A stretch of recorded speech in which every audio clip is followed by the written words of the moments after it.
பிஸ்மில்லாஹிர் ரஹ்மானிர் ரஹீம். கல்முனை வடக்கு வைத்தியசாலையில் முஸ்லிம் சகோதரிகளுக்கு ஒரு அநீதி நடந்ததாக சுமார் 7-8 நாளாக சோஷியல் மீடியாவில் பார்லமெண்ட் உறுப்பினர்கள், அமைச்சர்மார், முன்னாள் பார்லமெண்ட் உறுப்பினர்கள், சட்டத்தரணிகள், இப்படி எல்லா துறையை சார்ந்தவங்களும் ஃபேஸ்புக் மீடியாவாக மாறி இருக்கிறத பார்க்குறோம். அன்பார்ந்த சகோதரர்களே,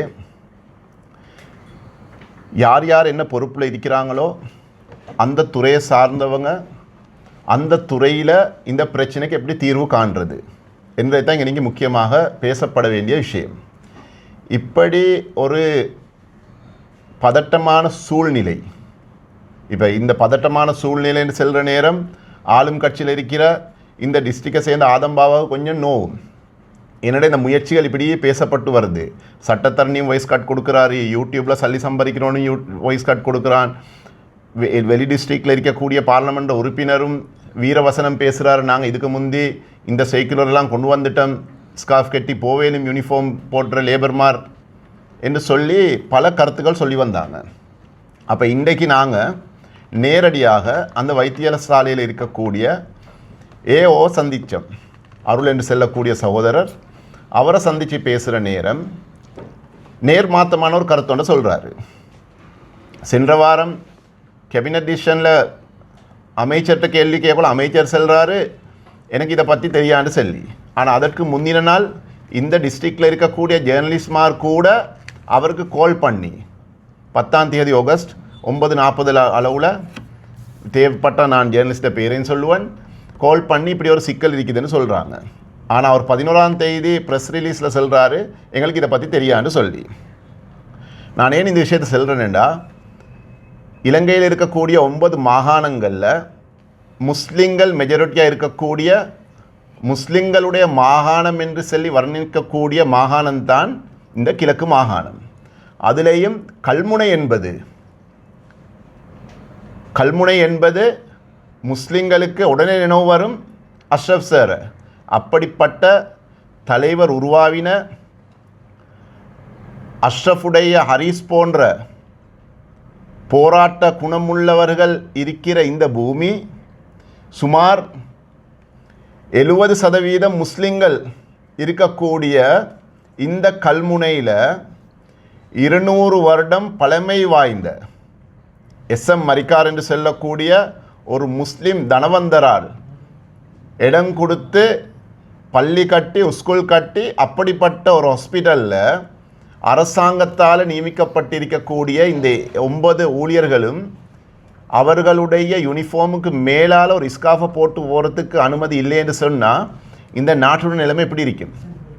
நான் ஏன் இந்த விஷயத்தை சொல்கிறேன்டா, இப்போ இதில் பொறுப்பு யாருக்கு இருக்குது?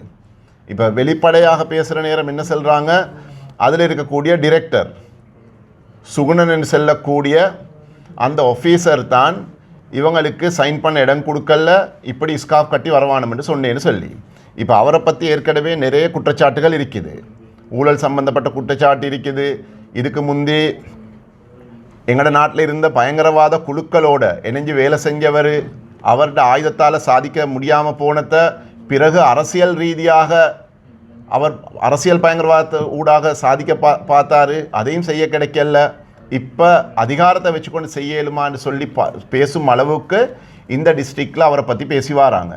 இப்படி இருக்கும்போது இந்த அருள் என்று செல்லக்கூடிய இந்த ஏஓ மிச்சம் தெளிவாக சொல்கிறாரு, நாங்கள் செக்குலர் படித்தான் அவர்களுக்கு யூனிஃபார்ம் போட்டு வர்றதுக்கு அனுமதி கொடுப்போம், நாங்கள் இவர்களோட இறக்கம் காட்டின்னு சொல்லித்தான் இந்த 8-10 நாளும் சைன் பண்ணி வேலைக்கு வந்து கொண்டு இருக்கிறாங்க. அப்படி இல்லாட்டி எங்களுக்கு கடிதம் ஒன்று அடித்து இவங்களை அனுப்பி போடையலும் என்று சொல்லிட்டு அவர்களுக்கு 12ஆம் தேதி முந்தநாத் ஒரு கடிதம் வந்திருக்குது மனித உரிமை ஆணைக்குழுவால், அடுத்த வாரம் அவர்களை விசாரணைக்கு வர சொல்லி.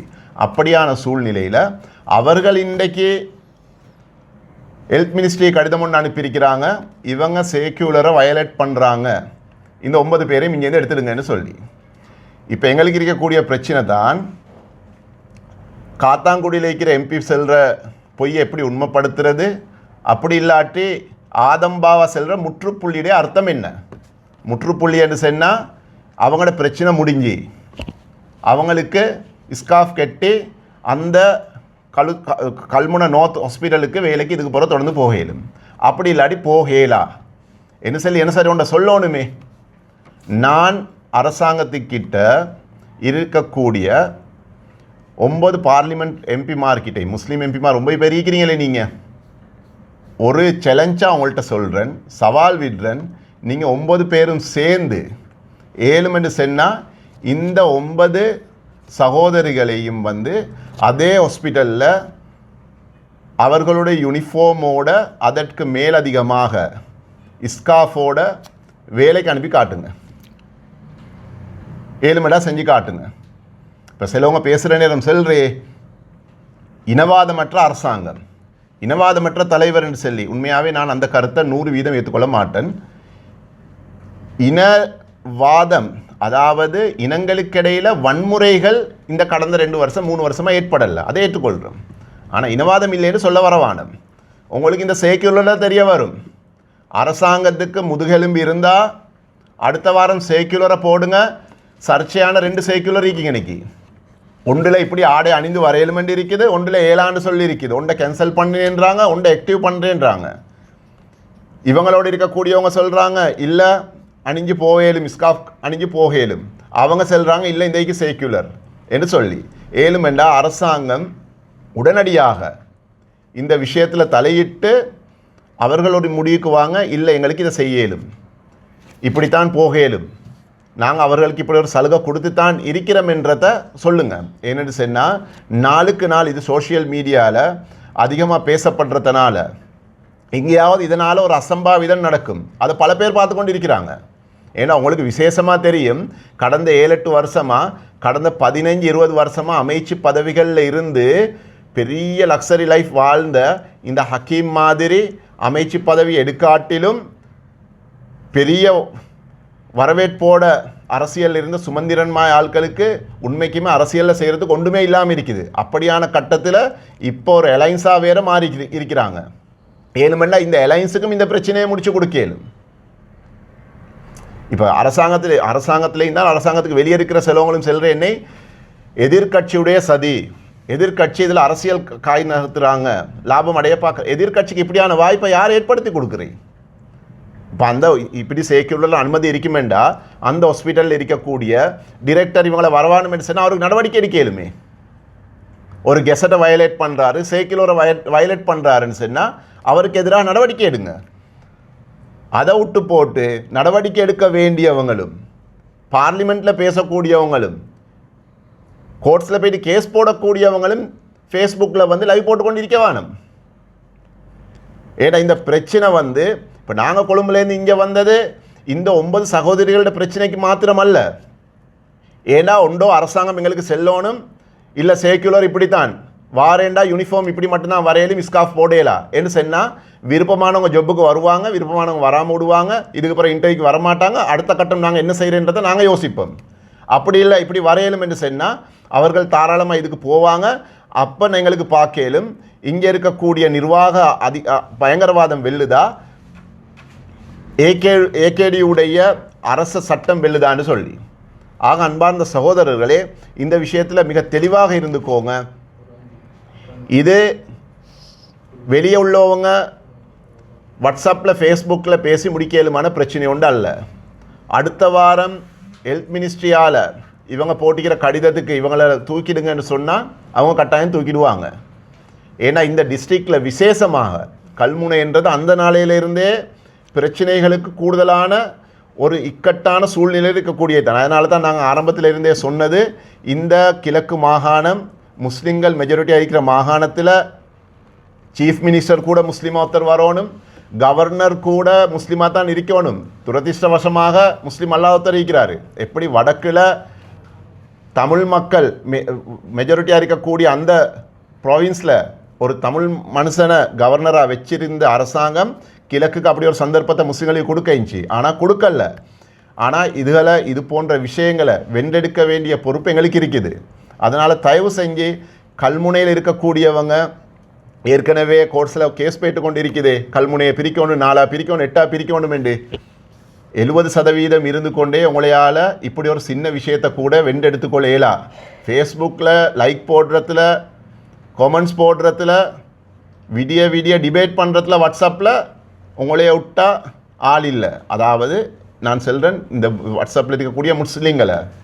ஆனால் சட்ட ரீதியாக, நிர்வாக ரீதியாக வெல்ற விஷயத்தில் அவர்கள் தான் தொடர்ந்து வென்று கொண்டிருக்கிறாங்க. மட்டுமல்லாமல் மிக தெளிவாக அந்த பேஸ் ஹாஸ்பிட்டலில் இருக்கக்கூடியவர் கிட்டத்தட்ட 20-25 முஸ்லீம்கள் ஏற்கனவே அங்கே வேலை செய்கிறாங்க.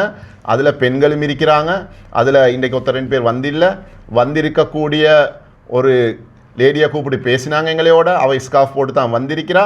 அவங்க இந்த ஆர்குமெண்ட்டை தான் முன்வைக்கிறாங்க. யூனிஃபார்ம் அணிஞ்சு வர வேண்டிய ஜாப் யூனிஃபார்மோட தான் வரணும் என்று சொல்லி. ஆனால் ஏனைய ஹாஸ்பிட்டல்கள், இப்போ நாங்கள் முஸ்லீம் ஹாஸ்பிட்டல், இப்போ இந்த பிரச்சனை முஸ்லீம்களுடைய பிரச்சனைன்றதுக்காக வேண்டி நாங்கள் பேச வரல. இதே பிரச்சனை ஒரு தமிழ் சகோதரிக்கு எங்கேயாவது, முஸ்லீம் ஹாஸ்பிட்டல் அப்படி நடந்ததே இல்லை, வரலாற்றில் அப்படி நடந்ததே இல்லை. அப்படி ஒரு கட்டம் வருமென்றால் நாங்கள் அவக்காக வேண்டி குரல் கொடுப்போம். எங்கே சரி ஒரு சிங்கள சகோதரிக்கு இப்படியான பிரச்சனை இருக்குமெனாலும் குரல் கொடுப்போம். ஆனாலும் சில மிஸ் அண்டர்ஸ்டாண்டிங் போகுதுன்னா, உதாரணத்துக்கு இப்போ அந்த ஹாஸ்பிட்டல் உள்ளுக்க பள்ளியும் இருக்குது, கோயிலும் இருக்குது. அது அந்த காலத்தில் 200 வருஷத்துக்கு முந்தி அந்த காணியை கொடுத்தவர் பள்ளி கட்டினார். அதுக்கப்புறம் கோவில் பெரிய, அதாவது பெரிய திருவிழா நடக்கிற அளவுக்கு சைஸில் கோயிலும் இருக்குது. அப்போ இப்போ இன்னைக்கு இது ஒரு டிபேட்டாக மாறிச்சுன்னு சொன்னால், இது ஒரு ஆர்குமெண்ட்டாக மாறும் என்று சொன்னால், அந்த கோவிலை வழி நடத்துறது, இப்போ அங்கே இருக்கிற பள்ளியை வழி நடத்துறது கல்முனை பெரிய பள்ளிவாசல், அவங்களோட செலவில் தான் அந்த விஷயங்கள்லாம் நடக்குது. ஆனால் அதுளுக்கு இருக்க கோவில் யார்கிட்ட சல்லியால் இயங்குதுன்னு சொல்லி கேட்டால் அதை தேடி பார்க்குறவங்களுக்கு பதில் கிடைக்கும். அது மட்டும் இல்லாமல் இந்த அஷ்ரஃப் மெமோரியல் ஹாஸ்பிட்டல் இருக்குது. இந்த ஹாஸ்பிட்டலுக்கு போனோம்னு சொன்னால் அவங்களுக்கு தெளிவாக விளங்கும். முஸ்லீம் தமிழ் எல்லாரும் வேலை செய்கிறாங்க. தமிழ் வேலை செய்யக்கூடிய சகோதரிகள் பொட்டு வச்சிருக்கிறாங்க. சிலவங்க நெத்தியில் அந்த இதை பூசிட்டு வராங்க, நூல் கட்டிருக்கிறாங்க. யாரும் அதை தடை செய்கிறாங்க இல்லை. ஒரு காலமும் எங்கேயுமே கேள்விப்பட்டிக்க மாட்டீங்க கல்முனையில் அஷ்ரஃப் ஹாஸ்பிட்டலில் பாரு நான் நூலை கட்டி கொண்டு போனேன் என்னை வர விடலைன்னு சொல்லி. ஆனால் அங்கே கோயிலோ பள்ளியோ இல்லை. அஷ்ரஃப் ஹாஸ்பிட்டல் முஸ்லீம்களுடைய பூமியில் இருக்குது. 70% முஸ்லீம்கள் இருக்கிறாங்க. ஆனால் ஒரு தொழுவை கூட ஒரு அற வச்சு இல்லை. ஆனால் ஏனைய சமூகத்தை சேர்ந்தவங்க போகிற இடத்துல எல்லாம் பில்டிங் கட்டுறதும், ஒவ்வொரு தட்டிலையும் மத அனுஷ்டானங்களுக்காக வேண்டி இடத்தையும் ஒதுக்கி கொள்கிறாங்க. ஆனால் முஸ்லீம்கள் இந்த இடத்துலையும் அப்படி ஒன்று செஞ்சில்லை. அதனால் இந்த விஷயத்தில் தெளிவாக இருங்க. இது யாருடைய தேவைக்காக வேண்டி செய்யப்படுது? அரசாங்கத்துடைய தேவைக்காக செய்யப்படுதா, அல்லது ஹக்கீம் சுமந்திரனுடைய அலைன்ஸில் தேவைக்காக வேண்டி செய்யப்படுதா? அப்படி இல்லாட்டி அடுத்த மாகாண சபை தேர்தலை வருமோ இல்லையோ தெரியாது, அப்படி ஏதாவது ஒரு கனவுல ஒரு டாக்கெட்டில் செய்யப்படுதா என்றத மிக நிதானமாக யோசித்து இந்த விஷயத்தில் வெற்றி பெற எப்படி என்ற வழியை தேடுவோம். The Pioneer News website is based in Sri Lanka.